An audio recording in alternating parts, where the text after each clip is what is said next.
If I ever lose my battle to depression, know that I fought.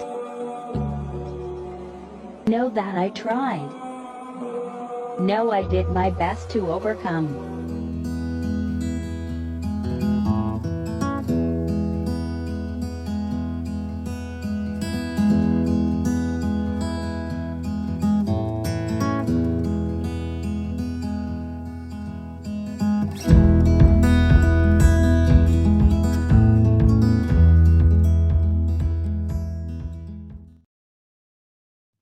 My name is Tim DeWeese, and I am the Director of Johnson County Mental Health Services. And I have been involved with NAMI for the past 30 years, primarily as an advocate and help support members of NAMI, not only to get the services or to have access to the services that they or their loved ones need, but also to promote mental wellness and well-being within and throughout our community. I also served on the Kansas NAMI board for a number of years.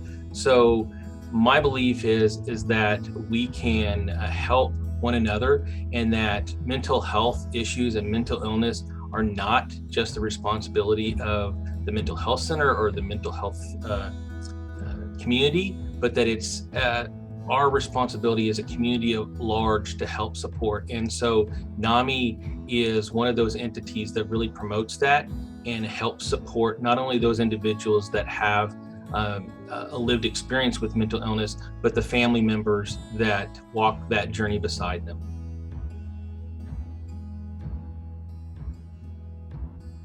So I think the single most important thing that any one of us can do is to have those difficult conversations with one another.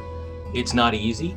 It's not easy to ask someone if they're having thoughts of suicide, but the more we have conversations about that uncomfortable topic, the more we do a couple of things. The first, we reduce stigma, and we actually make it easier for people to seek help. And second, we bring this notion out of the darkness, and the more we can talk about it, the more we can share with one another our own experiences and our own feelings and find ways to support one another, then I think ultimately that's how we reduce the number of deaths by suicide. So I think it's difficult for any of us to have that conversation regarding suicide with people that we know or even people that we've just met. I think one of the things that I think is really important for us to remember is that it's been difficult to talk about all kinds of health conditions over the years. 20 years ago, we wouldn't talk about cancer. We referred to it as the C word, and people were embarrassed to talk about whether they had cancer. Today, we would talk openly about breast cancer. We talk openly about testicular cancer, any kind of cancer. And so my hope is that one day we can talk as openly about suicide and mental well-being, about our feelings and how we're experiencing emotions. Those are the things that I think make having those conversations difficult. But it is, we are able to do it, and it gets easier with practice. One of the things I think we also have to get comfortable with is what I would call an awkward silence. So if we ask someone a question about how they're doing, or if they're having feelings of self-harm or feelings of suicide, that we allow ourselves to be quiet for a minute and allow an individual to answer. So it's really the awkward part is getting over that awkwardness of the silence. And we have to be able to be comfortable with that silence and allow the person to process what you've asked them and then respond.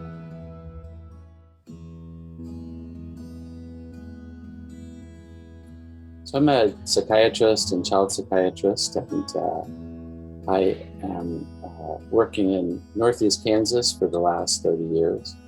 And I have had a chance to work with people that are suffering in lots of different kinds of ways. And I'm happy to talk about suicide and the impact that it has and what we might be able to do to open the conversation about it. I have experienced one of my very dear friends who committed suicide a number of years ago. And this was a friend that I walked to school with most days in elementary school, and then we stayed friends. And he committed suicide after I had already finished my training.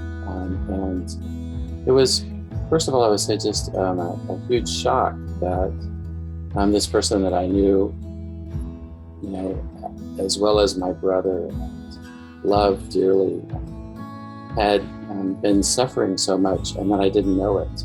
And especially, I didn't know it, and I was a psychiatrist too. And so it was a very painful experience. It was very painful for everybody involved.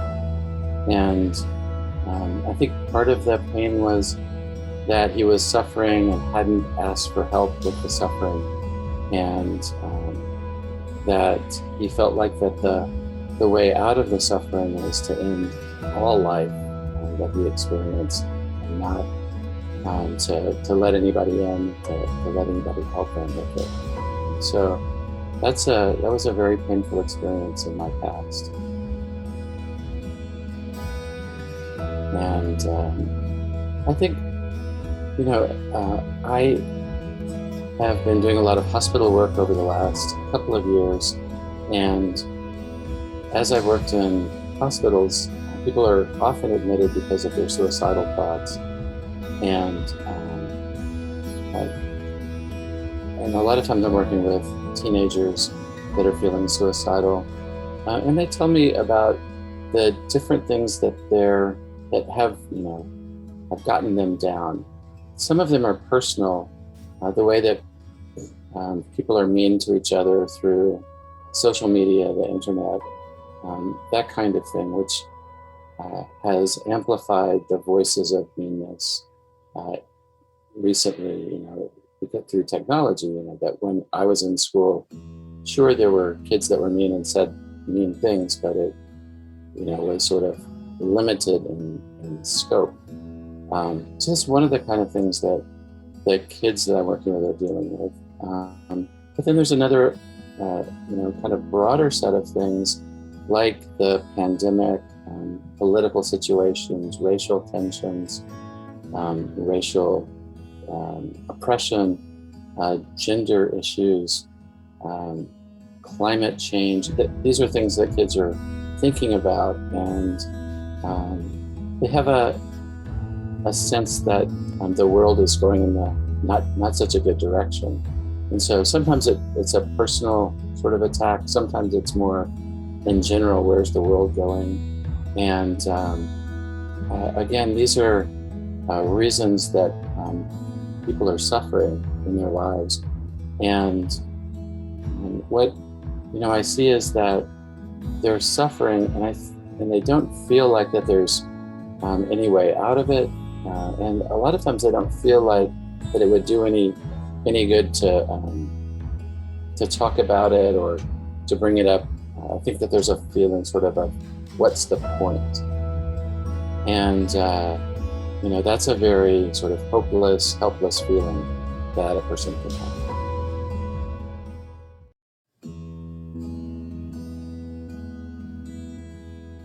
My name is Corey Strothman, and I live in Lenexa, Kansas with my beautiful wife and 2 boys.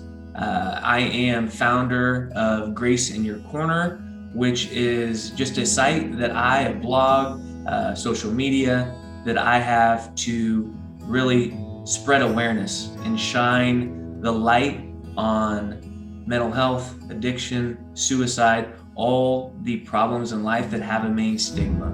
I started this because I had issues of my own that I went through, and now I'm here to tell my story. So I'm gladly here to help and be of assistance any way I can.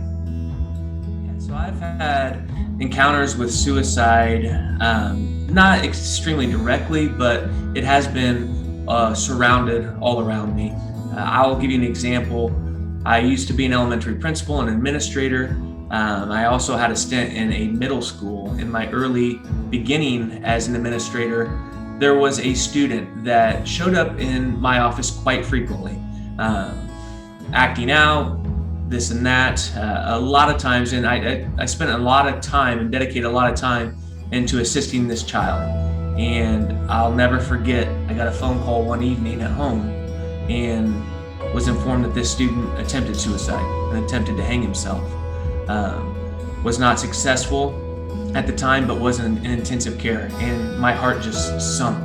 And all the interactions that I've had with this child, just going through my mind, and was I too harsh on him, and how did I treat him during this situation? And just seeing this child wasn't a bad kid. I knew he wasn't a bad kid, but what this child was is the student was reaching out for help. This student was in pain to the extent that none of us knew. And the student did pass away. And it just, to this day, that was the first true suicide that I'd been a part of. And it just overwhelmed me with emotion, and it still does to this time, of what could I have done? And that's the problem, is it always feels like it's very reactive, because either we don't see it coming, or we don't address it in the need that it needs to be. And that was a moment that I'll never forget, is if just I could have done one more thing to help with that child, but that was painful, and that was just the beginning. I'm from Nemaha County, a community that's very close knit, and I still, to this day, there are way too many suicides that go on, whether it's for young teens, whether it's for older adults, but it's an area where if something like that happens, it devastates the entire community, as it should, because everyone's so close knit and everyone wants to know, what we could have done, and we feel the pain of those people because we just are all so connected. So I'm still in touch with that through Grace in Your Corner. We have an outreach center there in Seneca, Kansas, and when we hear about these things and trying to help and support that family, it just tears at my heart each time, because that's a life, and that's something that you can't replace, and that's hurt that lasts a lifetime. So it's definitely there in my life, and it's something that I wish we could erase, but we got a lot of work to do.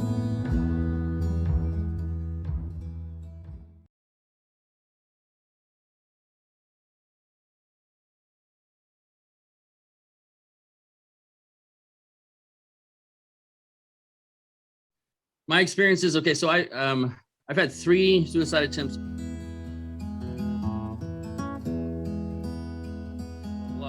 Very young age, I knew that there was something different about me. I just didn't really know what it was. And when I was 12, I got my first brush with the law, which was a minor in possession. They told me I was an addict. Okay. Well, my stepdad died when I was 9. I never met my real father. So I was looking for an identity. So they told me I was an addict. So that made sense. So like I did the best I could at being an addict. I was in and out of active addiction. I ended up with like 15 minor possessions and 5 DUIs before I was 23. And there's something was always different about me. You know what I mean? And then like my first suicide attempt came when I was 18 years old. I had just broken up with my high school sweetheart, and I tried to shoot myself. And I still don't know to this day what happened. I don't know if it was like last minute jolt, but I swear something flew by the Jeep, because I was in a Jeep without a top and and it went by my head. It was a 12 gauge. I couldn't hear for like 2 months after that. And then I ended up going to a different town and graduating a month before graduation. So that was like the first time, but like I didn't know that what was wrong with me still. I mean, the alcohol and drugs I did helped me feel better for a while, but like there was just something different about me. And after that, I ended up pretty heavy in addiction, because that's what they labeled me, an addict. So that's my identity. I was Art the Addict. So like I ended up going to get married. I got my girlfriend pregnant. We had a kid. Got married after that, because that's what good old boys do, and I was in full blown addiction at that point, because when I activated that addiction, it stayed with me. And that's just who I was. That's the stigma that was put on me. And I was bad, but I couldn't make all the stuff go away. I couldn't make the pain go away. I couldn't make the behaviors. I couldn't make the feelings of worthlessness, self-pity go. I just couldn't, no matter how much I used, no matter what, I couldn't. And it took a lot for me to get to a place where I could like really pay attention. Like I was diagnosed with bipolar 1 and ADHD at 22. And I told them they were nuts. I'm like, I don't even know what you're talking about. But out in Western Kansas, we don't have mental illness stuff. We just don't do it. You know what I mean? So I rejected them and I got sober and clean, atheist, whatever. And things changed. I got a little bit of time, but I still was doing the same things. Like I was still having the same thought processes and the feelings of worthlessness. And like, it was just, I was losing jobs after 3 months. It was just a horrible time. But I kept trying, and finally I just humbled myself and I took the diagnosis and I listened. I learned everything I could about my diagnosis and I got better. I did. I got better, but I would get to a hump and I just couldn't get over that damn hump. And finally I decided to take their meds. Now I'll tell you that it was worth it, but it cost me 2 marriages and 2 more suicide attempts. But finding the right medicine was worth it. What happened after I started taking the medicine, I had some really hard times with the medicine, but I finally got on what worked for me. And I don't know, I got like 3 years clean. I was doing good. And then like I got off my meds because all I needed was Jesus and AA and NA and all that jazz. And well, that didn't work. I ended up relapsing pretty bad. Ended up drinking a gallon of, I thought it was industrial size cleaner. I thought it was acid. Took me to the hospital.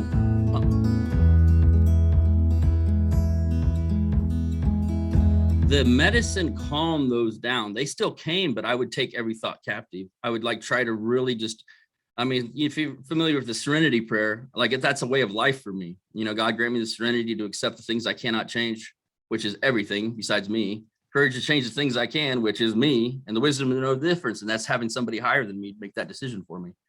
So it quieted the voices and it made them manageable. And, but when I got off my medicine, it was bad and blah, blah, blah. Well, got on my meds, became a pastor of all things, six years clean, doing great. New York, married, 2 kids. My son was diagnosed with transposition of the great vessels in utero before he was born. So it was before he was born. And he was going to be born at Boston Children's Hospital, and we were in New York. So we went down a month early. They told us he was going to be a dwarf. He had genetic deform in his heart. He was going to be born dead. They wanted us to abort him. When we didn't do that, we just prayed about it. And we said we're going to have him. And we went down like a week or a month before he was supposed to be born, and waited. And then when he was born, it was nuts. My wife died giving birth, and they had to revive her. And she went to Brigham Young's Hospital in Boston. There's a long corridor that connects Boston Children's. And so my son, we already decided I was going with my son, no matter what happened. So I went with my son. During this time, a week and a half before that, had ran out of my narcotic, one of my medicines for my bipolar 1 PTSD and PTSD. I ran out, but I was in Massachusetts, so I couldn't get the script, and I just didn't tell anybody, whatever. So I was Superman. I was, and thank the Lord, my son, a nurse, she saved his life, honestly. It was a miracle. My wife hemorrhaged 2 more times during that time, but I was on a mania, and I did some stupid stuff during that little period of time. And then when I realized that that's my cycle, like when I realized what I've done, the guilt and shame and all the voices come back even louder. And when I got that moment of clarity, I went downstairs after 6 years and I had a 7 and 7 at the bar right after that. And I didn't pick up anything for a long time. But when I picked up, it was out of control. I had so much guilt, shame. The voices were overpowering. I couldn't hear anything but drink yourself to death. You're not worth the crap, all this stuff. So my wife left down to go take the kids, and I stayed in Lake Placid, and I literally tried to drink myself to death. And then she ended up talking to me to come to live with her down in Mechanicville, and I did. But her grandfather's house that we took over, he was on fentanyl, all kinds of narcotics, and that was like a storm for me. And I remember my third attempt, I sat in the kitchen and I had so much pain that all I did, I took a knife and I just shoved it in my wrist and just pulled up. And my wife was watching me. And it didn't take away the pain. It didn't. And then I kind of went out. I don't remember, like a week, but I came to on the way to the hospital. She was driving and crying, and I had a knife stuck in my arm again. So like, it was horrible, but I learned something from every time that happened. And I've learned that, like, Gina was talking about this grief class that Ann Liker does. And like, I get to sit in there and listen to family members that have lost their loved ones to suicide. And like, it brings me great joy to be able to tell those people that it's not their fault, and to help alleviate some of that guilt, because there's just so much of it there. And there's nothing that Aaron could have done for me. There's nothing that anyone could have done for me except stand beside me, or standing in the gap, as someone we know says all the time, and walk beside me and tell me, like, you know, you're going to be okay. There's hope. You don't have to do this. You know, you don't have to go down that road. There's a future for you, and we know a better way. And that's why I love working for NAMI, because like, I can take all that pain that I experienced throughout my life and I can turn it into a garden. Honestly, I can give somebody hope. I can, if I help one person this year, that's one less person that's going to a cemetery on Christmas instead of going around the Christmas dinner table. You know what I mean? And that's what it's about, I think, for me, honestly.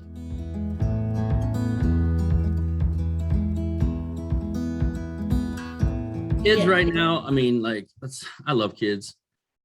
Kids are going through a time right now of confusion and alienation and isolation. And like, when I was down in Liberal, to boys that I had the privilege of being around, you know, we had to be very intentional about making plans with other parents, and no matter what, getting together, doing something. I don't care if it's playing Call of Duty with another family member or something.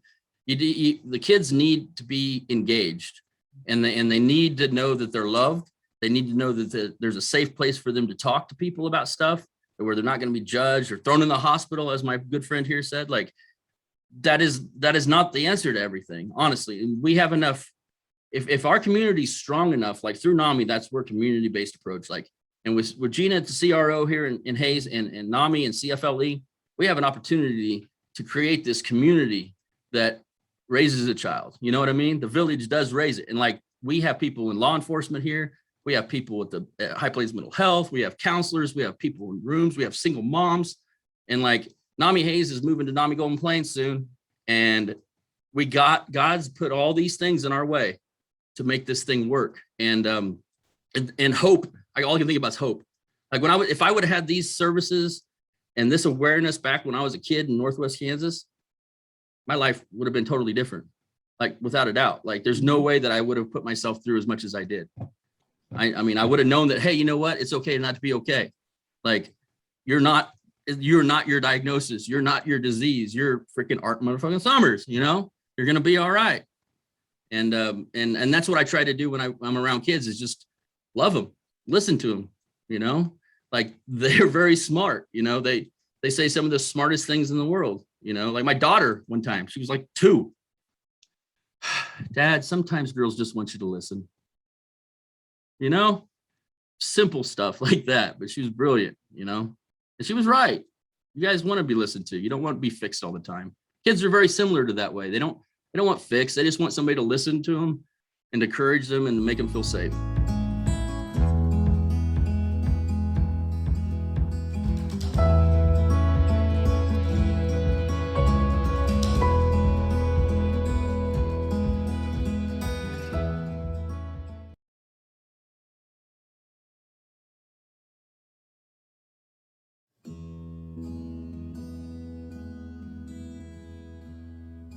Hi, my name is Nick Grimsman, and I am a former behavioral health administrator from Phoenix, Arizona, and I currently run a nonprofit organization. It's a Christian nonprofit here in Arizona.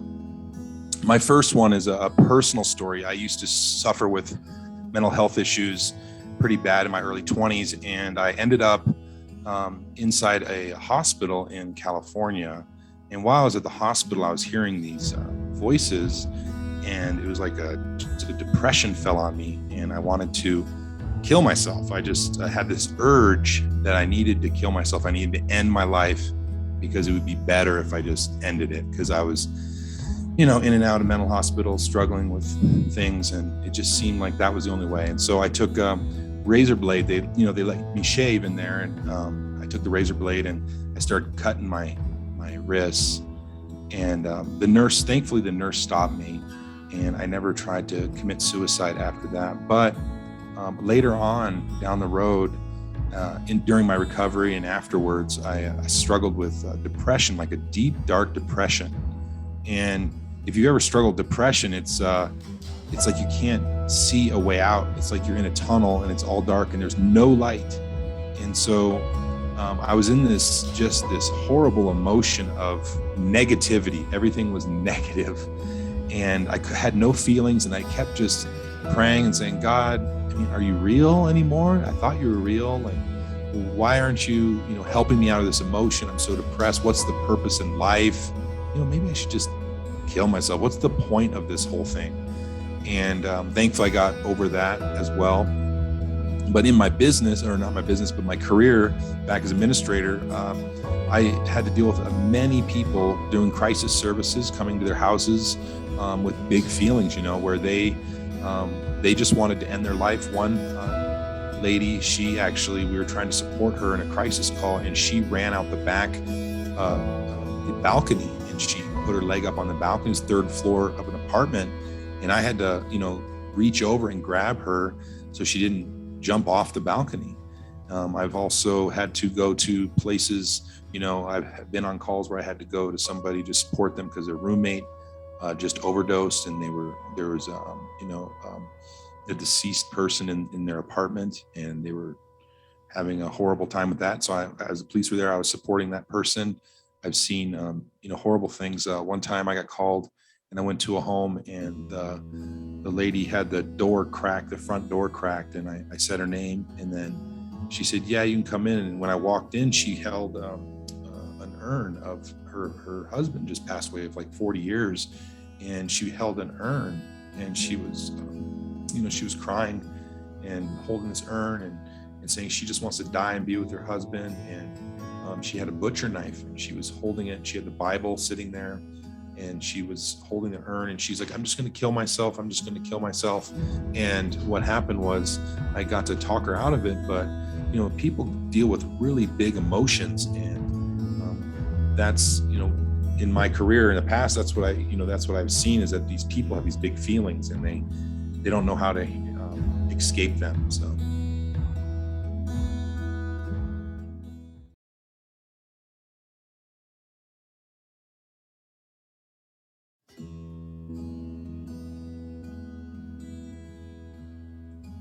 Yeah, so my story about suicide. So I, as an undergraduate in the early 2000s, came across an opportunity to be a volunteer crisis counselor on the National Suicide Prevention Lifeline through an organization at the time was called Headquarters Counseling Center. And I responded to that. So I went through, the training program. It was about 11 weeks, about 100 hours, made some really great connections with the folks who were doing that work at Headquarters at the time, and felt really good about the skills that I had learned, what I learned about listening to people, what I learned about kind of being there for people, when they were having these painful experiences. So I wrapped up that training probably like in December of 2005. And then in May of 2006, a guy that I had known since I was in the third grade, since I moved to Leavenworth with my family, killed himself right before graduation week at KU in 2006. And that was a gut punch to myself and to our entire friend group. So I think that one of the important kind of pieces of context for that is that we graduated with about 36 people in my graduating class from high school. So it was a very tight-knit community. My friend John and I had gone through a lot of times together, I guess I will say. And I knew that he had struggled with his mental health. And I knew that he drank quite a bit to cope with some of the things that were going on. And I knew, from this space of, I think it feeling kind of normal and not really being able to think about the things that I knew from my training for the NSPL in the context of my relationship, right? I didn't have that I didn't put those pieces together. And I don't think no one expected that I personally would save him, right? And I would never tell anybody that they were personally responsible for anybody's safety. And I struggled a lot with guilt and shame around the fact that I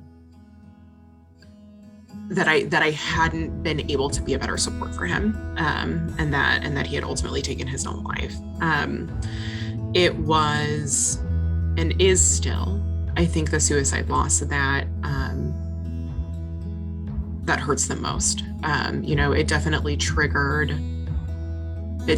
triggered my own depression, which is something that I have lived with. I've lived with depression and anxiety for a really long time, still live with depression and anxiety.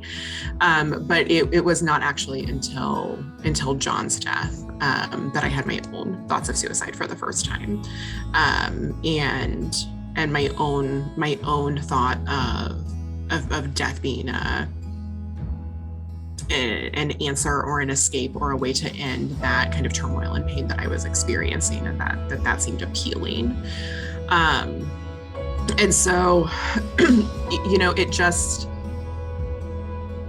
it took a long time, I think, to get to a place where I could kind of have some reflection on all of those pieces and how my own mental health and the loss of John and our friendship and kind of how all of those pieces fit together. I do know that my work on the NSPL, because I did go back, right? I went back and started answering the phones, and that was an incredibly important part of the healing that I did. From that loss. It turned out that I needed to be able to be active in some way, and to feel like there was some impact that I could make. And I know that one of the reasons that I have continued in suicide prevention, why this is my career at this point, is ensuring that folks have access to information and an ability to have some comfort and some skill level in being able to have conversations about suicide. That all draws directly from the loss that I experienced, that from John's death. That's the thing that drives this work for me and has for a really long time.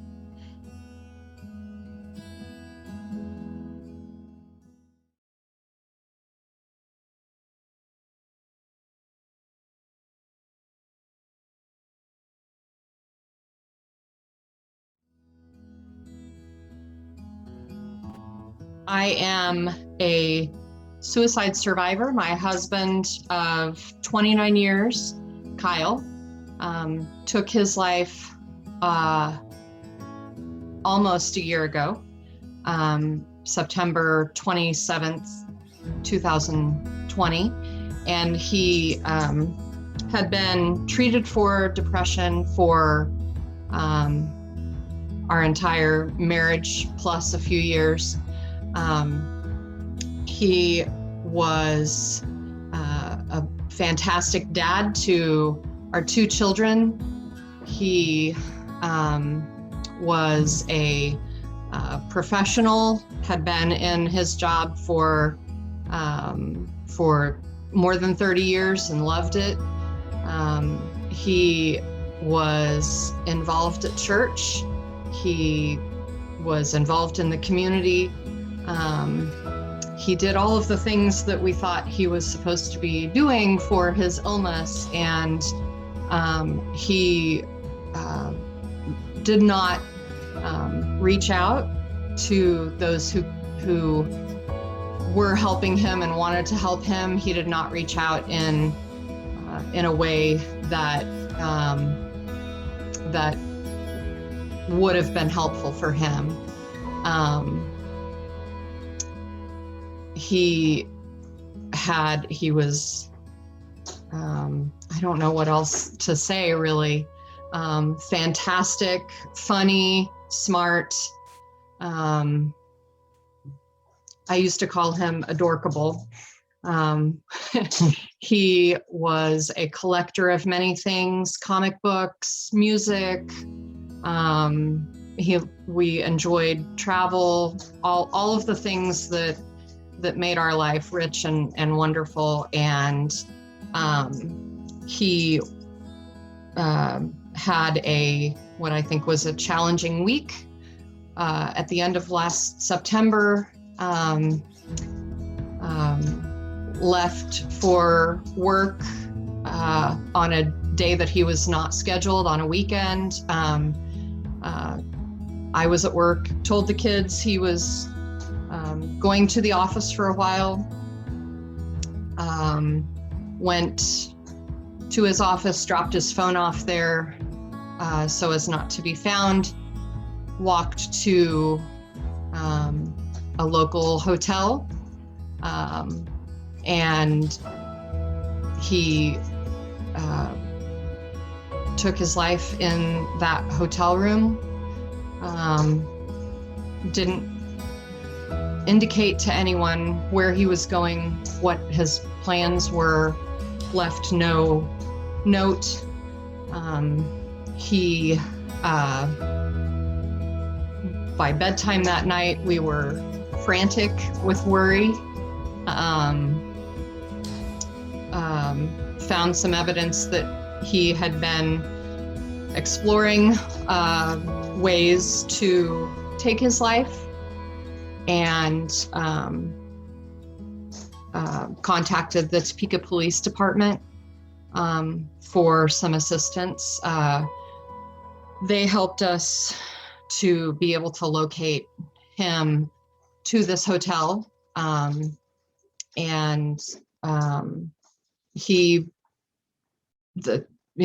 door was locked and the security lock was fastened. The police officer and the hotel security personnel tried to make contact with him, opened the lock on the door, unlocked the door itself, and the security lock was fastened. So the police officer determined that that Kyle was an adult and did not want to be contacted, even though we had evidence that he was exploring ways to take his life. And so that was the night before we actually were able to find out what really happened, because I was told that I had to wait. It was about midnight, and I was told that I had to wait until checkout time, which was noon the next day. And so as soon as the hotel lobby opened, I, with the hotel's permission, camped out in their lobby and went to his door every hour, trying to make contact. Called the room multiple times, waited until noon, and they opened the door and discovered then what had happened. So it was heartbreaking, and it was torture, and it has been horrible. Yeah. Yeah. Mm-hmm. my story is very similar to Mom's. I mean, I had known Dad for 17 years at the time, so me and him were pretty good buddies. We had a lot of the same hobbies, and yeah, we would always hang out, and yeah, so it was a pretty bad week overall last September, but last I saw him, he was on his way to work, and he said that he had work that needed to get done on a weekend, which was unusual. And I mean, I didn't really think too much about it, but yeah. And so I had been looking at his computer that night, and I had found that he had been looking up ways on how to do it and how to end his life. And so immediately I told Mom, and we were very, very frightened that night. But yeah, and so it's been really difficult, but we're staying strong through it. So we're getting through it as best we can. And so that's my story.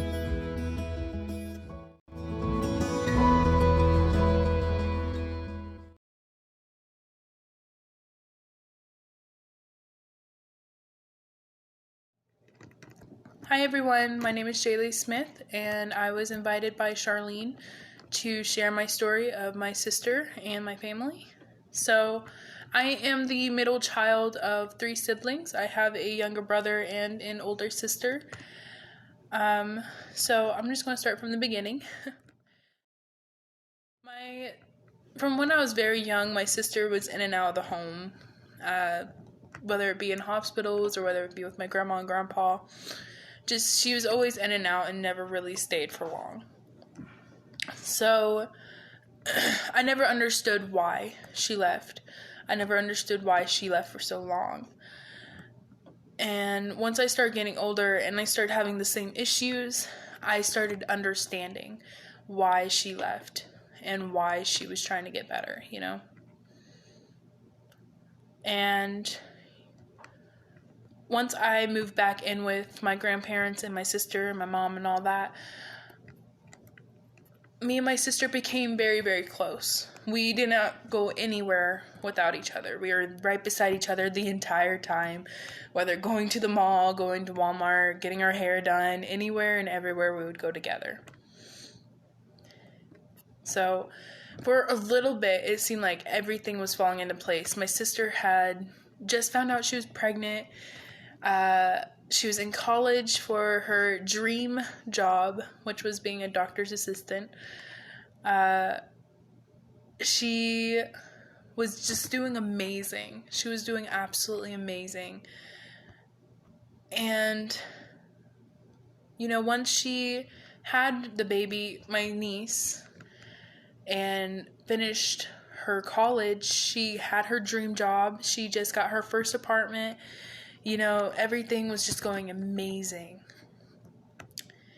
And one day, she met a guy, and everything changed. For some reason, she wasn't acting the same, and I knew what I was looking at. She was on drugs. She showed all the signs, and I was aware of what people look like when they're on drugs. So it turns out she was on drugs. She was on cocaine, and she had lost her job, and it turns out her boyfriend at the time was beating her, and everything that was going right crumbled. We went to so many different places, so many different rehabs, so many different hospitals to see if someone would help her. She was denied each time because she was not on drugs long enough. She wasn't showing true signs of suicide. So we tried one last place, and they were supposed to do a 72-hour watch but didn't. They sent her home. As of August 17th, 2018, my sister was pronounced dead at her apartment.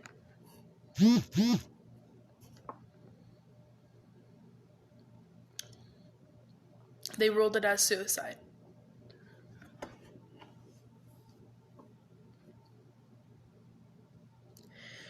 Within a matter of 6 months, this happened. And everyone denied her.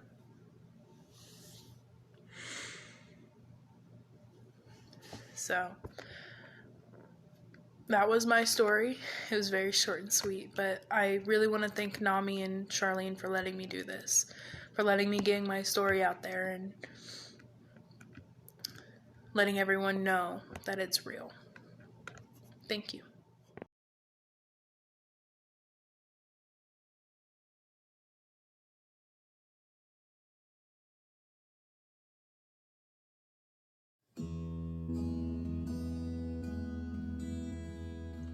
Marcus Clark served as pastor of the Love Fellowship Church in East Topeka. Another attempt to make a difference in our community and serve this present age and serve our community. And of course, the privilege and the honor to be invited by Ms. Stacey Lyddon to speak on behalf of suicide prevention for NAMI Kansas.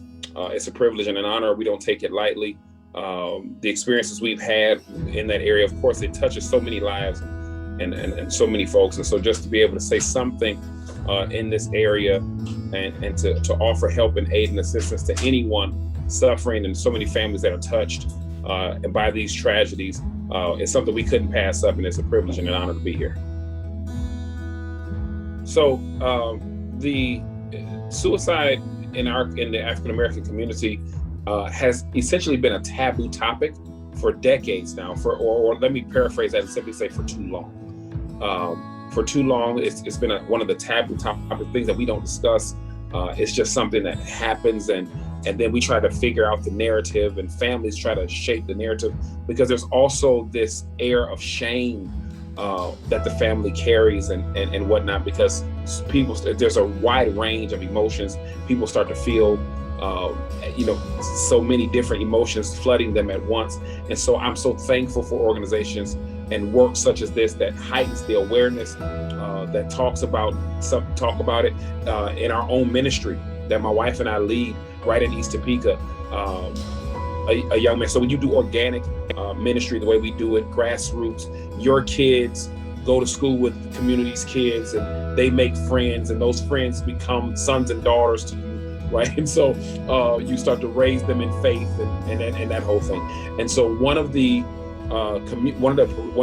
young people's father took his own life a few years back, and he's like a son to us.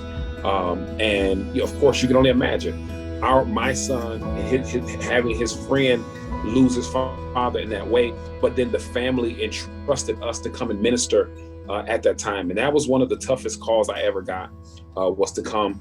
The relationship, because of the community work that I do, I'd already been in a relationship with the law enforcement community. So when I showed up on the scene, they weren't really that surprised that I served as pastor, but to minister and walk with that family from then until now. That young man is still a part of our lives, and we check on him and whatnot. And and let me say this too, I don't know where this fits, but even some of the decisions we've watched him make, I give great grace in decisions, because it's clear that some of the decisions that he makes in this stage of his life are a direct result of the absence of his father. And I hope that makes sense to someone, that the absence of his dad, that the grief that he feels, particularly, his dad was a veteran, and so particularly around like Memorial Day and holidays, he gets into these head spaces, and we have to minister to him and walk him through that. And it's a privilege and an honor to be able to walk with him.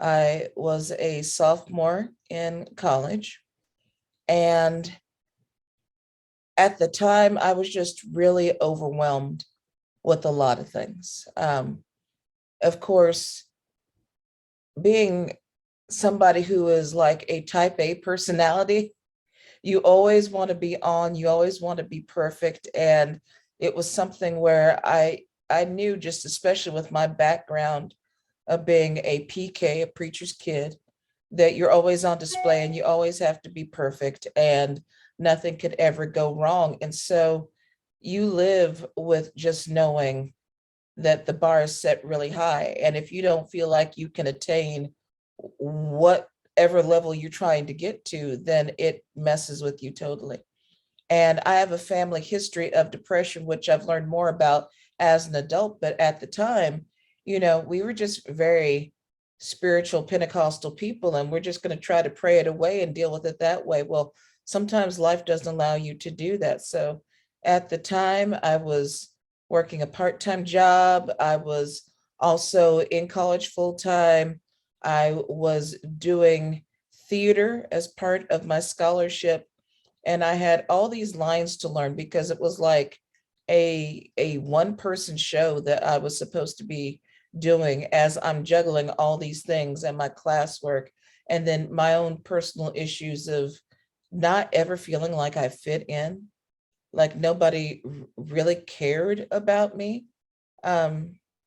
And just feeling isolated because I was also not living on the college campus. I mean, so there's a lot of variables that played into this, and my esteem was as low as you could go. Again, being in college, you think you're starting over and it's something new and fresh, and you can create your own narrative.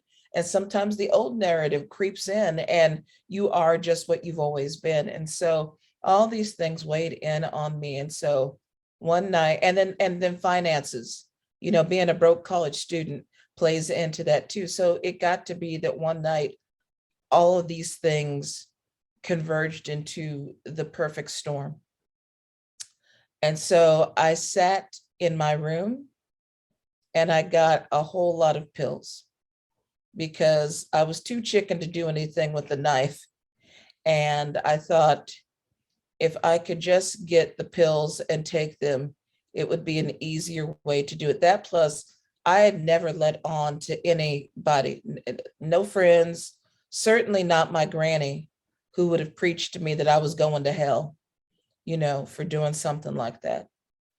And she was also in her late 60s, early 70s, and had a whole lot of health complications, which is another factor into that too. So, I mean, again, I just could not give the perception that things weren't right in my world when everything was all blowing up.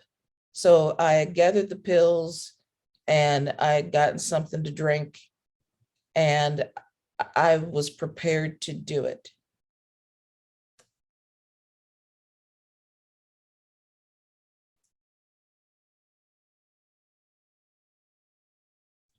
Give me a second.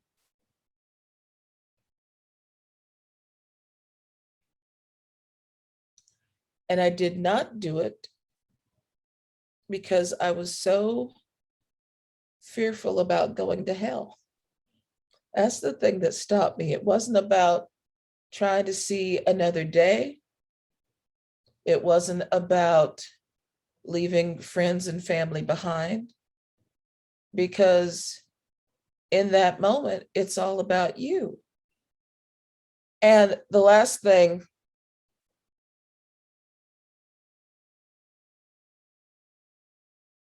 I couldn't think about anybody else. I had to think about myself. And I just wanted the pain and the anxiety to be over. And I didn't know how to make it stop. And I thought, well, if I'm not here, nobody's really caring about me that much anyhow. So what the heck happens if I do this? It'll just be one less thing to worry about and one less person to have to deal with. And I couldn't get over my Pentecostal training that said I was going to hell. And that's the thing that literally as it was scared the hell out of me. Is it stopped me from going forward. Is that I didn't want to go to hell. And I know that it sounds like a very silly reason for not, but it's the thing that kept me here. And I found out future forward that my family's depression issues have led into my own depression issues. We're not isolated in a box. And so I've become somebody who, because of my awareness, has started to seek treatment for that, because the lows get really low. And even now, 30 years later, I have to do things in a sense, not to trick myself, but to, like, when I know those triggers are in place, I have to find ways to deal with that, because I don't want to get that low again. And 2015 was another low point for me. I'm fortunate enough that I didn't think about suicide, but just because you don't have those actual plans in place, once you've considered it before, it's always in the back of your mind. And you don't want to talk about that to other people. But again, people have this perception of me as being strong and together. And I give that because that's what I want people to think. I don't ever want people to think that I'm less than or that I'm weak. And so, and that's pressure put upon me on my own. It used to be a family thing because of who I was connected to, and you don't want to bring the family name down. And even if you don't have riches, you have a good name. And so there's a lot of pressure with that. And now being more of a public personality, I certainly don't want anything to take away from the name. But there are times that get really dark, and you don't know how you're going to get to the next day. And sometimes I love being in my room a little too much. Everything that I love is in here. I got TV, I got a bed, kitchen's not far, and I can just isolate. But I've learned that isolating too much is not good.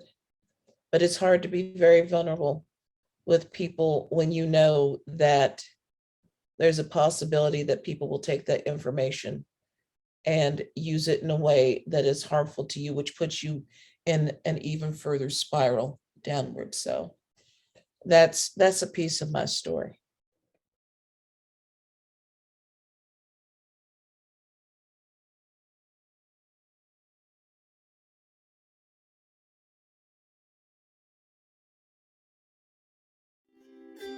For me, it started at Easter of 1997, and I was a very successful risk manager, RN at the hospital. I was the third highest position in the hospital. I was also the director of music ministries at my church. And Easter Sunday, it was like everything we planned went absolutely perfect. And I remember sitting in front of the sanctuary in congregation looking out, and so joyful. And I heard a voice that said, "Just take the pills and it'll all be over." And I thought, where did that come from? I was not depressed. I wasn't, there were no issues. But that voice continued. And I didn't tell anybody, not even my husband, Charles, because nurses are not supposed to have mental health issues. And when I speak in churches, I say people in the ministry are always supposed to be happy all the time, which is what we expect of our people who are leading us. So I didn't tell anyone until I ended up in our hospital where I had such a high position with a suicide attempt. And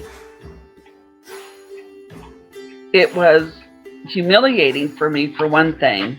I don't remember a lot of it. I just remember then being transferred to a hospital. And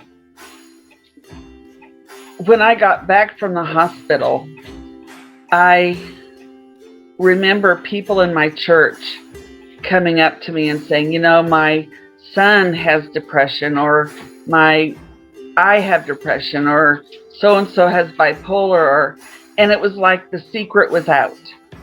And people, at least in my church, didn't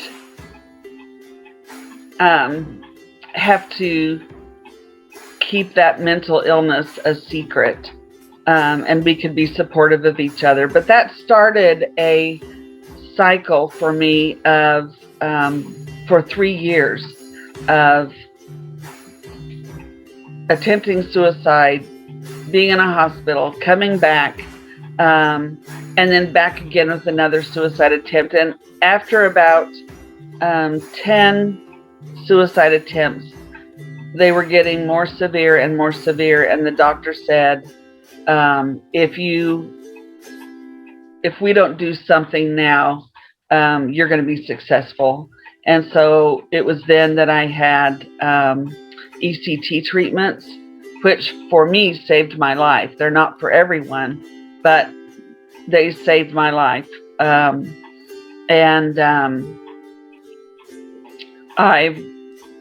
done quite well.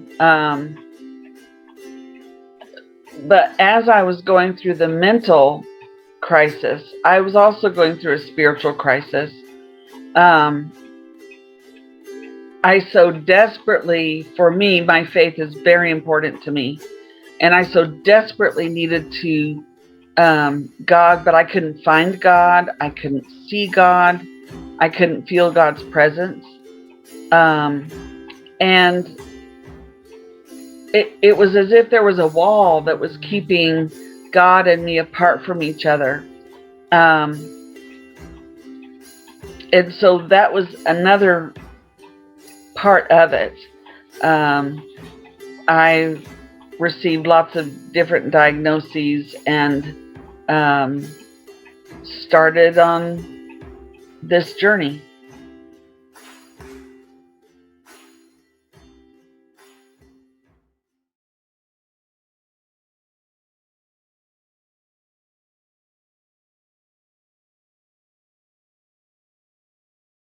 Suicidal ideation since I was a kid.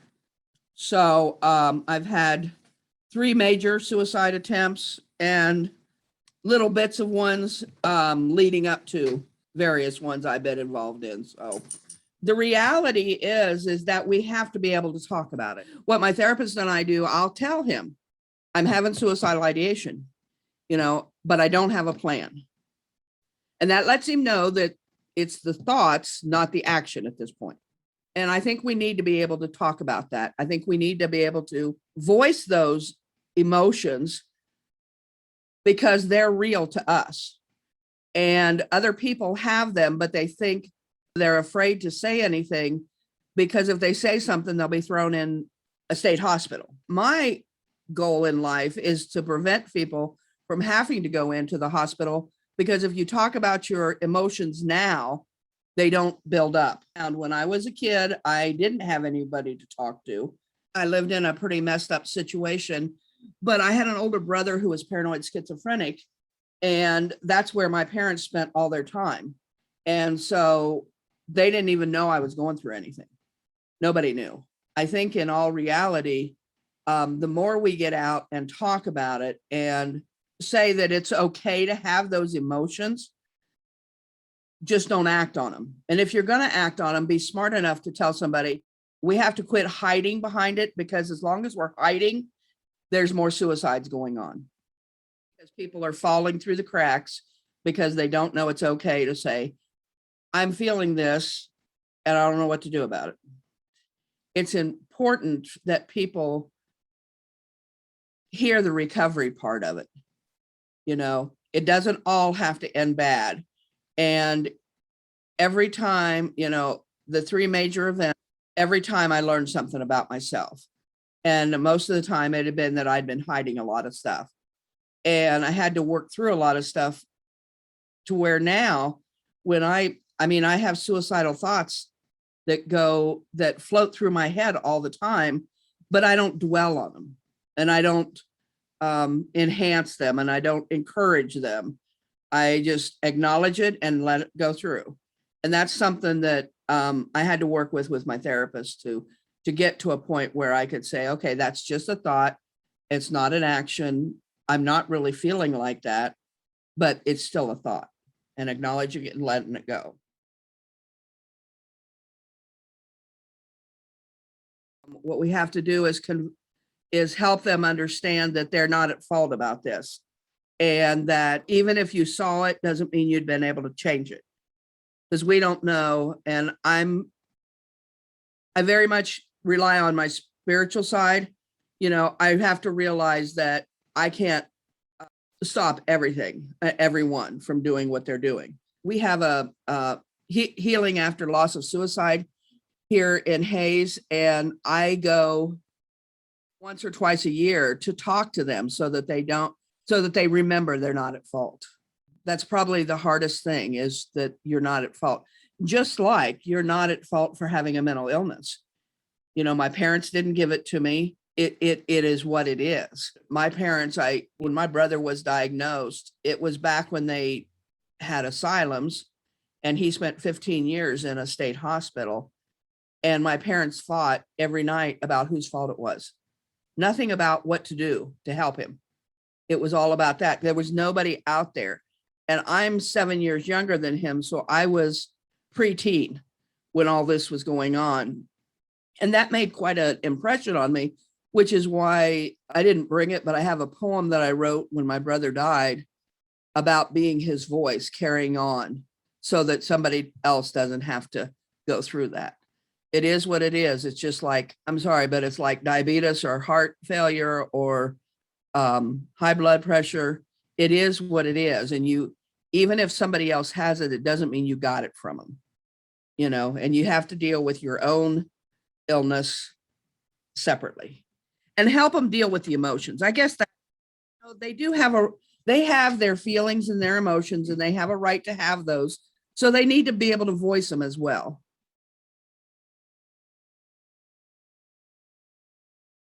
I encourage people, you know, to have their own program that they work for themselves. Kind of like with AA, you have what works for you. We have, I give out lots of meditation books, affirmations, things like that. I still have on my wall my contract saying that I will call somebody before I do anything, as a reminder that I did promise somebody that I would do this. And there were two people, my therapist and my pastor. And so that I know that I have them that I can call and I can say, okay, this is going on. I don't know where we're at with it. And then I can go talk and find out how far down the rabbit hole I am, so to speak.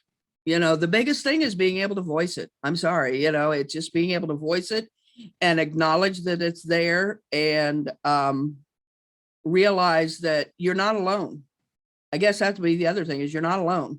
And that's why I give out my cards everywhere. I don't care. I mean, my number is across the way. You'd think I was somebody special, but I'm not. I'm just somebody who cares, who doesn't want the next person to have to go down the rabbit hole I did.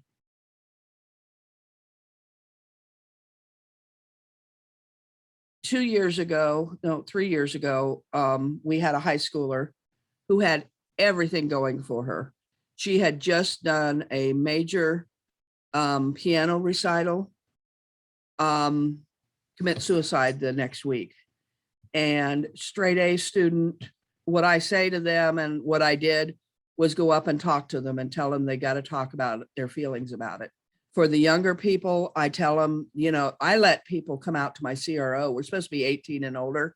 That doesn't have to happen as far as I'm concerned, because that's what I think. I think we need to set the stage so that they have a place where they can talk about it and not be condemned and not be judged and not be laughed at, because those are tough years, and they want their peers' acceptance, and they want to be part of the group. And sometimes people coming to things like suicide prevention or a support group are not necessarily things that draw other kids to them.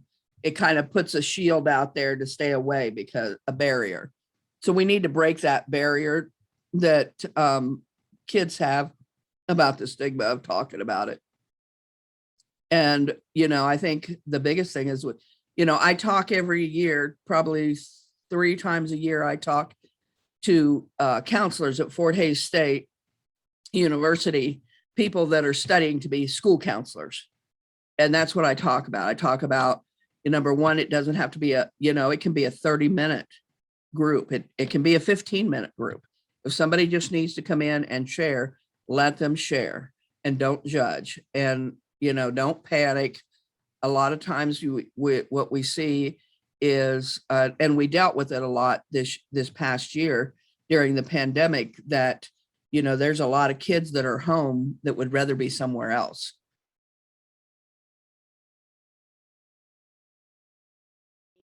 I really think that is how we legitimately cope with stuff. That's what I did when I was a kid. I started drinking to mask my feelings, to mask what was going on, the overwhelming amount of emotions I was going through. And I think our kids are doing the same thing. My thought process is, if we can get them the right help, getting on the right medication is what needs to happen if their body is okay with it. Not all medications work for all people. So one thing we don't talk about here is what medications we're on, because it's not a who takes the most for what, it's not that kind of thing. We don't want to glorify it. We want to look at it as a maintenance. And that's how I address it. This is a maintenance. This is your medication. It is to help you. And once you can think better, some of those thoughts go away. A traumatic event, maybe even if it wasn't for them, but maybe their parents lost a job and lost income, or maybe, they lost their grandparent or somebody close to them. Those aren't, to the world, those aren't major events, but they are to a kid who doesn't know how to put it in perspective and wants to do something to help, but doesn't know what to do. And so, if they're like me, when the trauma was going on in my household, I just became invisible, because if I was invisible, I didn't cause them any problems.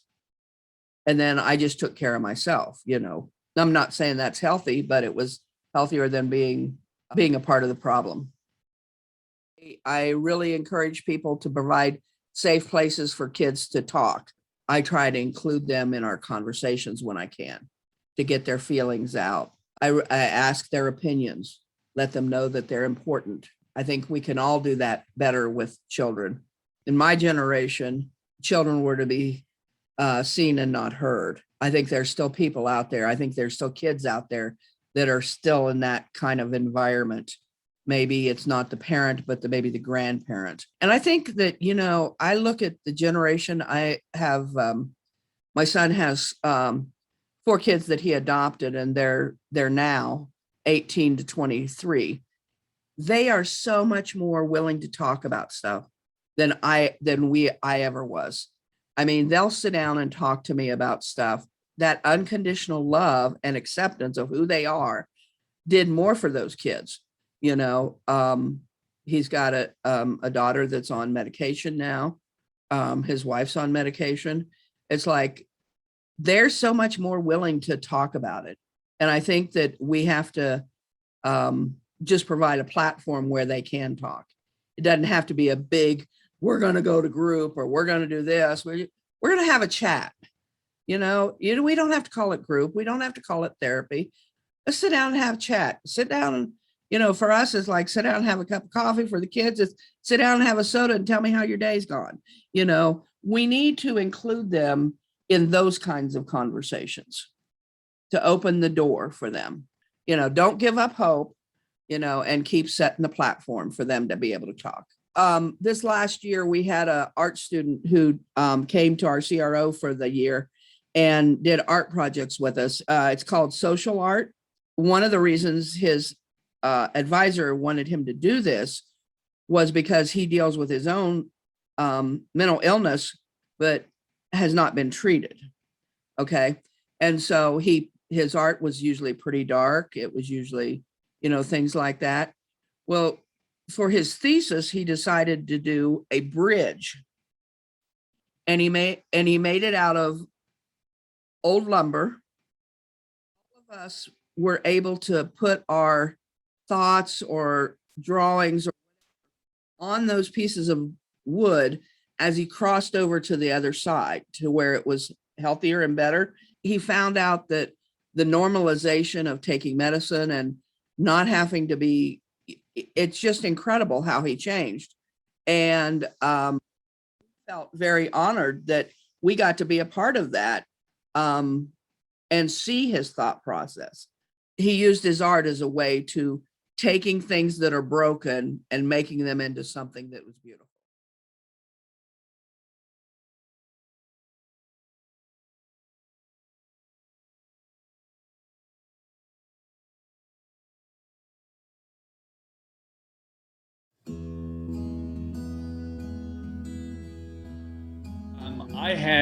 I have to look at suicide from multiple different aspects.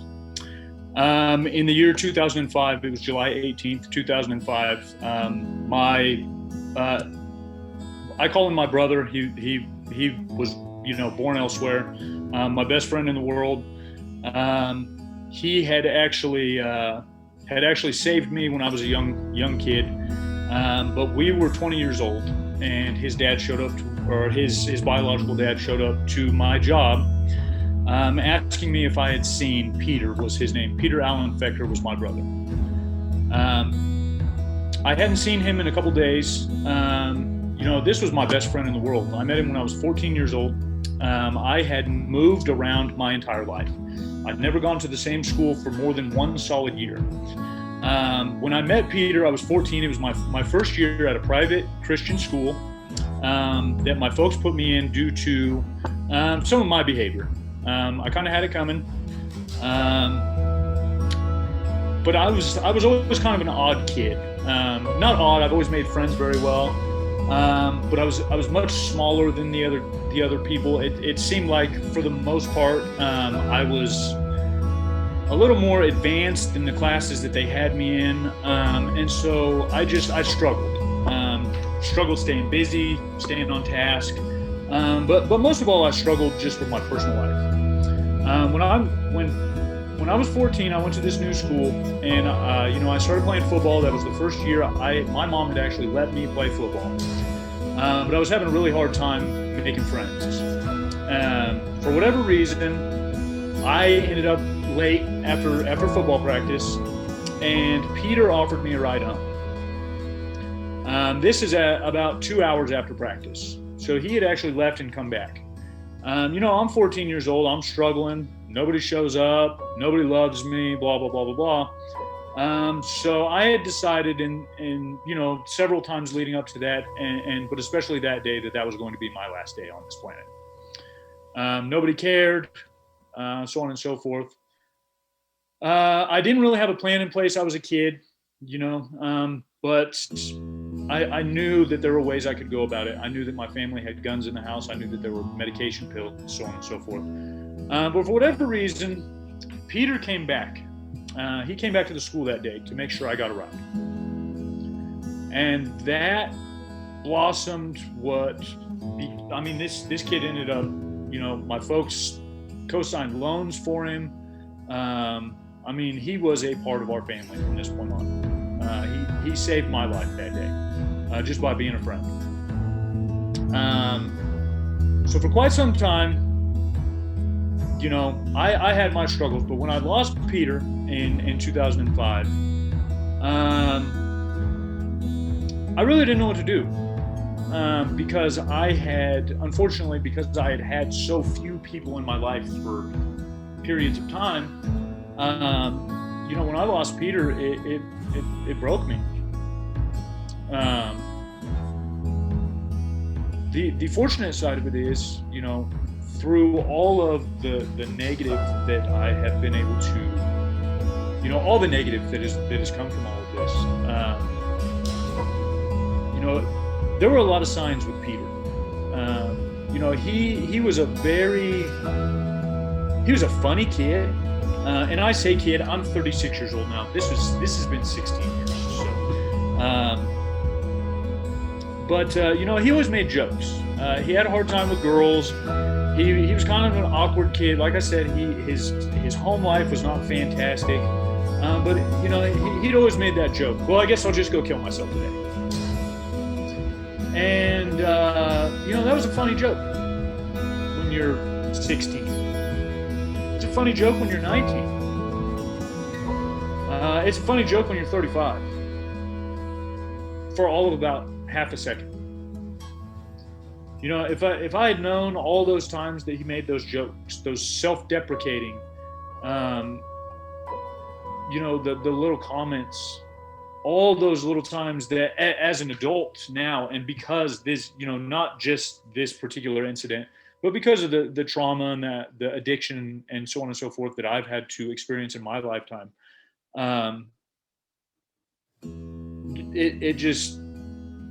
it was a positive.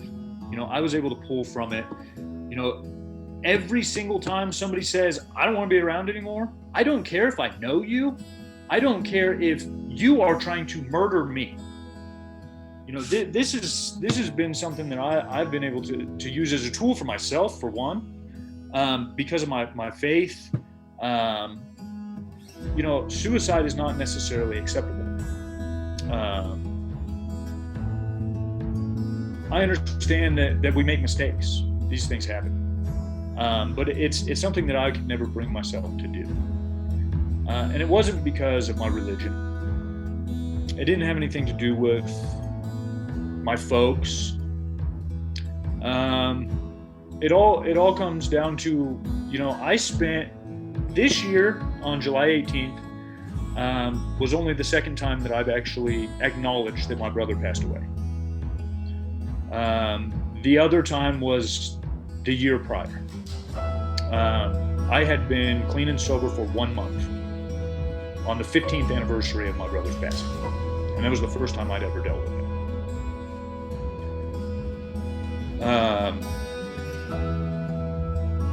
So I've had to take 16 years and try and figure it all out within the last year. The most important thing that I've learned through my experience, or just, not just what I've learned, but just, man, it's not about your mom and your dad. It's not the people that, I'm 36 years old. I'm a grown man. I own a business. I've been clean and sober for over a year. I'm getting married in 3 weeks. I have questions. I have questions in the back of my mind. Do I get married? Because is she gonna leave me? I've been divorced already. Every single person I've ever had in my life has left me in one way or another. And when that culminated in losing my brother, I've never been able to trust anybody.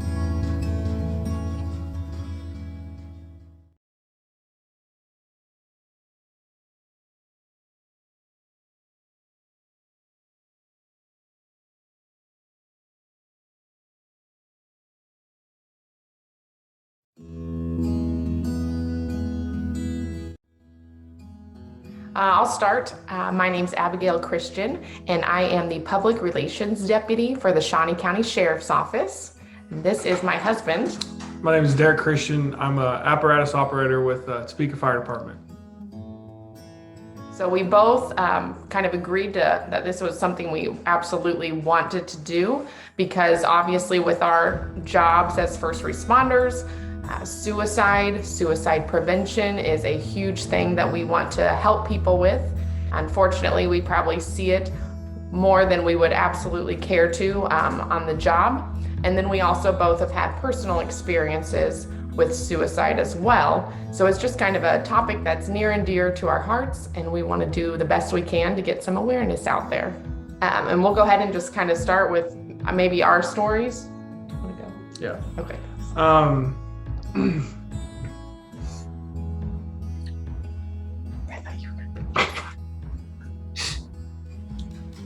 Do we have a start? No. December 2nd, 2018, excuse me, was probably one of the roughest days in my entire life. And I've seen a lot of stuff with being a first responder, experiencing all that. But it was by far one of the roughest days. I remember our oldest daughter was, she wasn't even a year yet. She's probably 3 or 4 months old. And, you know, my brother-in-law texted us in our group. We have a family group chat, and he just texted us, you know, I'll be in the basement. Don't come over. Just call 911. I love you guys. Make sure all the nieces and our oldest, make sure we tell her about him. And that's kind of when our I wouldn't call it a journey, but that's kind of when where our story just starts, and the process of grieving all started. So, you know, she was at work, you know, my folks came over and we went over there, and that's where we started grieving. We realized that Adam took his own life, and that's where we started, and we started the grieving process. And then that whole week, you know, it was just a start. And then after that week, after his funeral, that's when it really got tough, especially for me, just because, you know, all the family's gone, they went back home, and that was an opportunity that we had to take just so we can grieve on our own, and we can start dealing and healing, and coming to realization of, you know, what really happened, and knowing the fact that Adam won't be here, you know, won't be here to see our girls grow up, or, you know, or anything like that. So it was a rough week, rough night. And it's still tough to this day. As you can see, I kind of got choked up just thinking about him. So it's, you know, for me, where I'm never stopped grieving or not getting over it, because I always think about him, and that's what he would want us to do, is to continue to think about him. And knowing how much he was hurting, I know he's in a better place, and that kind of helps me with that. I know he's up in heaven. I know he's looking down on us and taking care of us and that sort of thing. So, yeah, the process is never over, for sure. So, yes, just to add to that, one of the things that I remember from that night, obviously probably the worst night of our lives, was just maybe an hour before I got that text. I was actually on duty working as a patrol deputy, and unfortunately one of the many calls that we go to is medical calls, and in this case it was an elderly man that had stopped breathing, and his wife had called 911, and we were the first responders there that had started CPR, and then fire and medical personnel showed up and continued. And after that call, the other 3 gentlemen that I worked with, a couple deputies and a sergeant, we went to dinner and just kind of, you know, try to move on from that call, that the man that probably lost his life, and then got the text message from my brother. And it was definitely a hard night, and it's still a roller coaster from there. You kind of have good days and you have bad days. And when you think back on that night, it's always hard, but we try to remember that good times with Adam and the happy moments. And we do know that even though it's hard to talk about, we still have to do it. So that has been a big thing that my family, especially my parents, we try to, any chance we get and any chance anybody needs to get their story out or get their story heard, we know we try to listen. If they have questions, we try to answer those, because I think the more you talk about it, the more it'll help, for sure. And then I think a big part of, with our jobs, even though we had this big personal experience with suicide that was obviously very traumatic, we still have to go to work and we still have to do those jobs. So I know, like, it's always hard for me to talk about, but just 1 week after Adam's death, going back to work, I was one of the first 2 deputies on scene of a suicide call, where it was a very eerie night, and a woman was out in the woods we were the first ones on scene, and it just kind of brought back all sorts of emotions. But, you know, as a professional in your job, you have to kind of keep that in and make sure you get the job done and do what we need to do to secure scenes, make sure everyone else is safe. And so I remember doing that and going through that call, and thankfully I was only there for a short time because I was actually at the end of my shift. And on the way home, I just kind of broke down in my patrol car driving home. And then when I got home, thankfully Derek was home and we were able to sit and talk about it, because it was just kind of 1 week after Adam, I have another huge call that those are tough. Those are tough for anyone involved. Even though we didn't know the person that we were responding to, it still breaks your heart. It breaks your heart for their family, because now we know what their family's going through, or a little bit of what their emotions might be. And it's tough. It makes it really hard, but we know that we love our jobs and we have to keep doing those. So we will keep doing those, but we definitely want to try to get some prevention awareness out there to maybe stop some of those calls that we might have to go to, or others might have to go to, and maybe stop the pain of some of those family members that they might feel as well.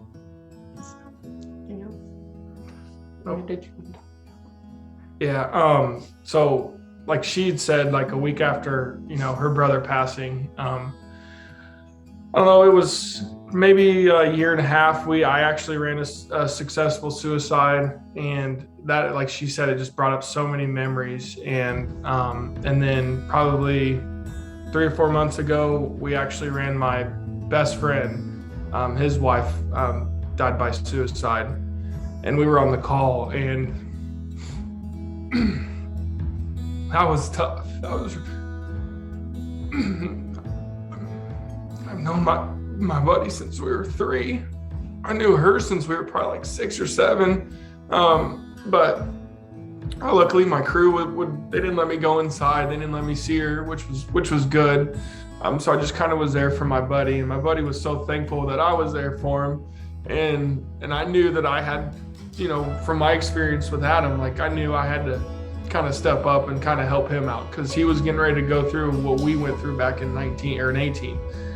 And so it was kind of, I'm glad I was there. I wish I wasn't, type of thing. But like she said, I kind of had to, put my career and put my job in first, and I had to make sure that, I had to keep that emotions away and be there for him, and also figure out what the next step was. But yeah, I definitely, I ran a bunch of suicides before Adam passing, and I had a process of dealing with them, and that was, just, say it. I didn't know him, so it was like, that stinks, but we just moved on. I look at it completely different now, because I understand that it is a disease, and these people, they need help, and I feel for them, and I don't blame anybody that does this, because it's, I don't think it's a selfish act. I think it's sometimes we may be selfish for wanting them to be on this planet, or in this, in this life form, because, we want them here when we don't know how bad they're hurting. And so I just know that Adam and Nikki are in a better place, and I look at it completely different now. And I, like she said, it's sad. I grieve, for every one of those calls that we go on, and it's horrible. But like she said, hopefully we can get this awareness out and say that, hey, it's okay to not be okay. It's okay to be hurting. And it's okay to tell somebody that, hey, I have depression, or I want to hurt myself. It's okay. It doesn't make you less of a person. It doesn't make you a bad person. It just, you have a disease, and let us know, and we can help you. We can do whatever we can. We can help you. We can get through it together. And so that's the plan. That's the goal. And hopefully it works. All it takes is one person, and I think it's a success. So.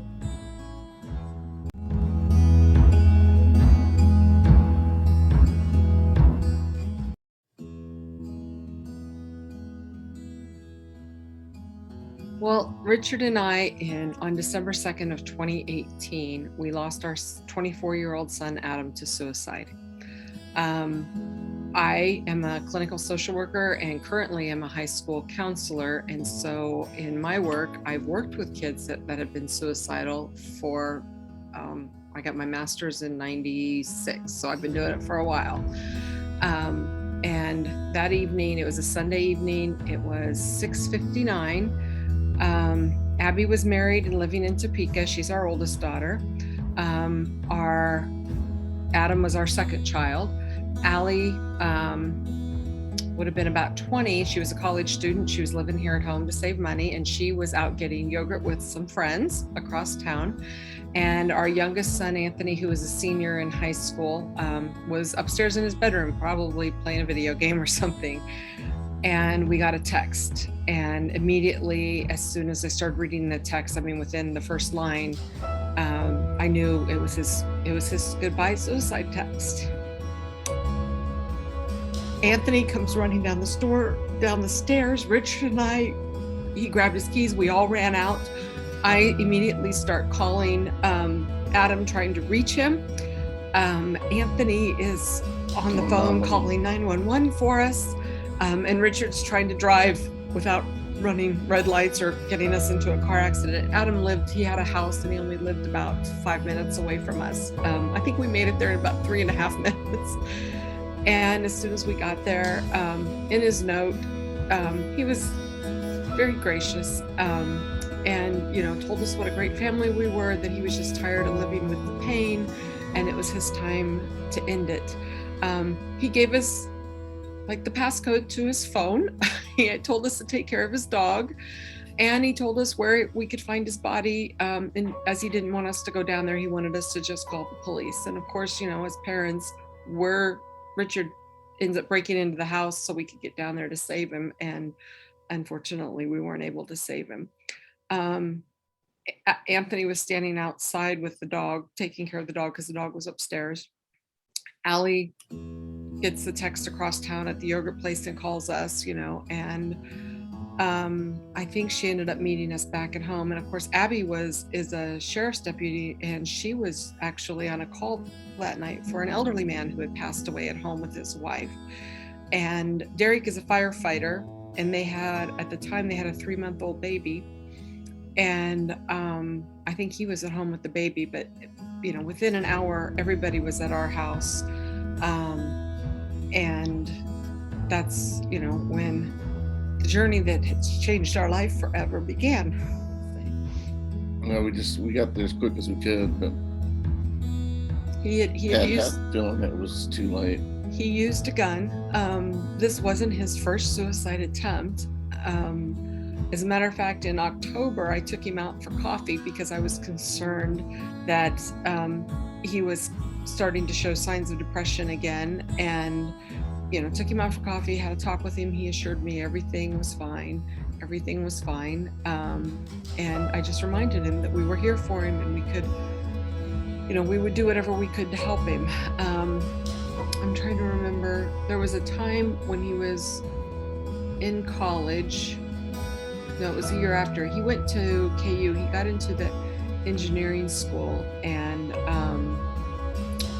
but he didn't like being inside and being stuck on a computer and everything. He wanted something else, so he quit school to figure out what he wanted to do. And there was a time when he was living in an apartment, and his girlfriend called me it was in August. It was the first week of school.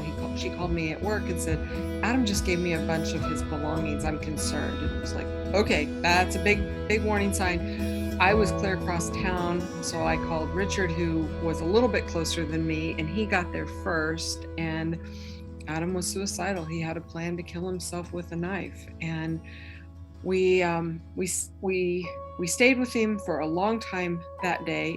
He was roommates with his cousin at the time, and when he finally we felt like maybe he was a little safe. He felt like he was safe. The cousin was made aware. We came home. We had, at that time, Anthony, our youngest, was still in elementary school, and we had a function for him that night. So we went to that. We drove by Dairy Queen on the way home and said, let's get Adam ice cream and take it to him. And that was our excuse to stop in and check in on him. And he seemed to be doing fine. But about 2 hours later, he came to the house and he said, "Can I stay here with you guys tonight? I don't know if I can stay safe." said yes. And I talked to him about counseling and everything. And he didn't think counseling would help him at that moment. So I said, well, let's go to the doctor tomorrow and check and talk to him. And so we went to his GP, and they were fabulous. They talked to him about the importance of counseling, about medications, that kind of thing. And he tried, and it didn't work fast enough for him. So he gave up on that. I do think he self-medicated with alcohol. It'll be 3 years, December 2nd. And today, he had a house, and in January, after he passed away, January of 2019, I couldn't bring myself to do it, but Richard went over and boxed everything up and brought it over and put it in our garage.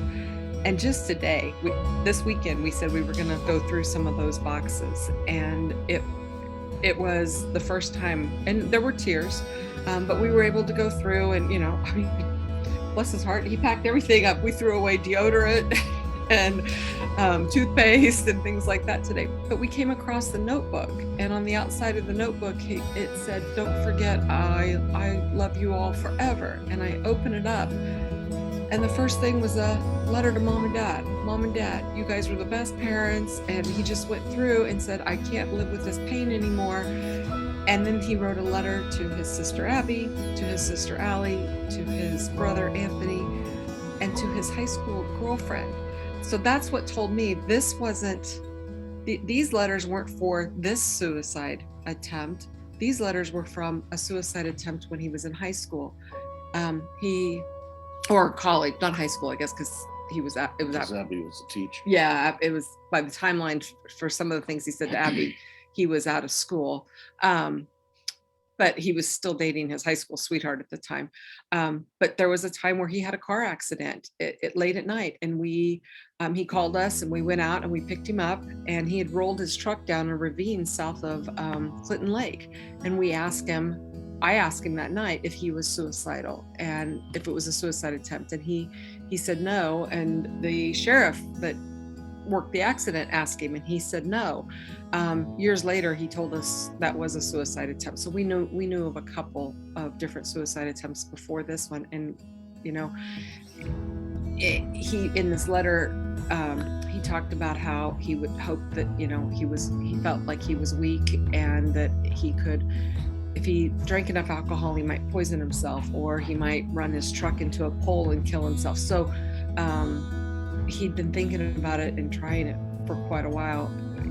He just didn't believe, he didn't have hope. He didn't believe that there was any way of helping him. We also, after his death, we went back through, because he was a wrestler in junior high and high school.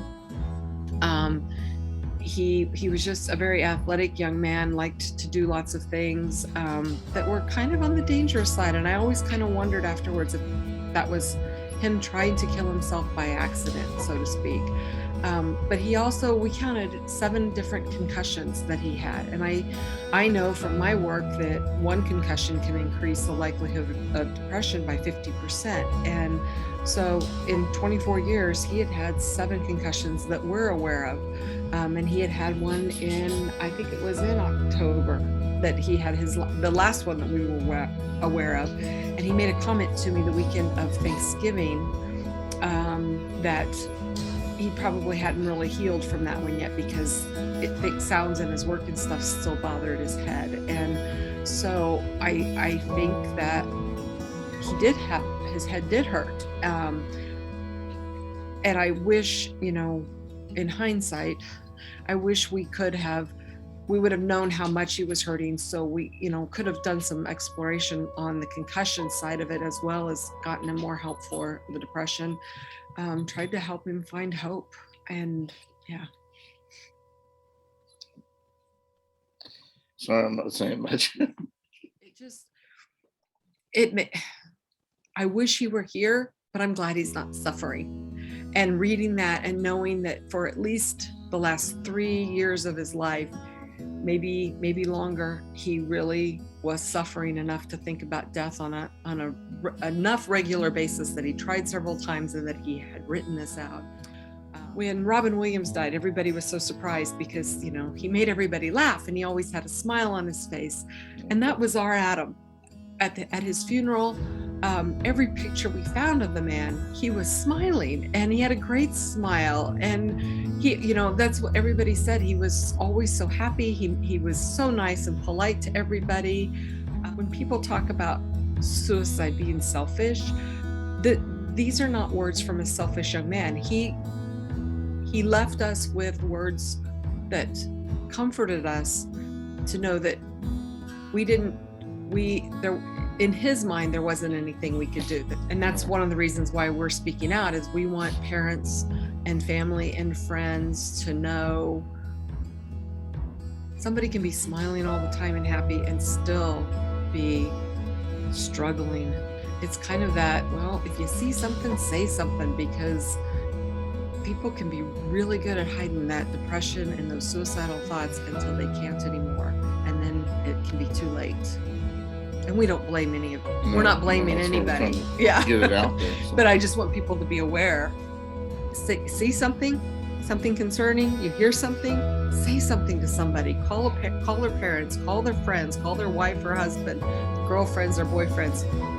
Reach out, talk to them, offer to get them help, give them the suicide prevention number. I mean, there's so much help out there. And no way do we hold them accountable though. But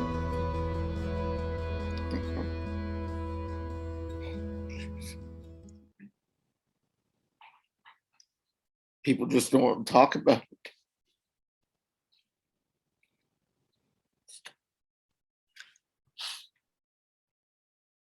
No, that's it. Just people got to be willing to talk about it. You see it all the time in the obituaries. And I probably look at it because I'm from Lawrence, so I look for friends and stuff like that. But when you see a young person and they don't, you know, they just said their life ended at home, or it just seems like they try to hide it. Nobody wants to put it out there. We intended to put it out there a little more than what we did, but you get caught up in things, and that's why we're doing this. Hopefully, get it where, you know, people talk about it. Try to understand a little bit. It's not something that should be talked about. It's not something that should be hidden. Hopefully, that's why I'm doing this, to help somebody else.